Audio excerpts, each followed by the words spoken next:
اگر کوئی بیوی اٹھ کے اپنے خاوند سے کہہ دے، نبی پاک علیہ السلام نے فرمایا، بخاری میں موجود ہے، کہ ساری زندگی تم عورت کے ساتھ نیکی کرتے ہو لیکن تمہارا ایک عیب دیکھتی ہے تو وہ کہتی ہے میں نے تو کبھی تم میں کوئی بلائی دیکھی نہیں، یہاں تو سکھ پایا ہی نہیں، فرمایا اس بنیاد پر کثرت سے عورتیں دوزخ میں جائیں گی۔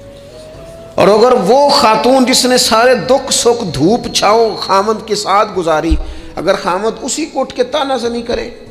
اور اس کے دو ایک کاموں کو بنیاد بنا کر کے یہ چیز نہیں ملی، یہ کپڑا وقت پہ استری ہوا نہیں ملا، اس کی زندگی کی ساری نیکیوں کو توڑ کے رکھ دے، یہاں تک کہ اس کے ماں باپ کے بارے میں بھی کمزور جملے کہے، تو اللہ کا قرآن کہتا ہے وَلَا تَنْسَبُوا الْفَضْلَ بَيْنَكُمْ، آپس میں ایک دوسرے کا احسان بھول نہ جایا کرو، تھوڑا سا احسان مند رہیں، تھوڑا سا چیزوں کو سمجھیں، تھوڑا غور کریں۔ اگر یہ مزاج میں بات پیدا ہو جائے تو زمانے میں قرار آئے گا۔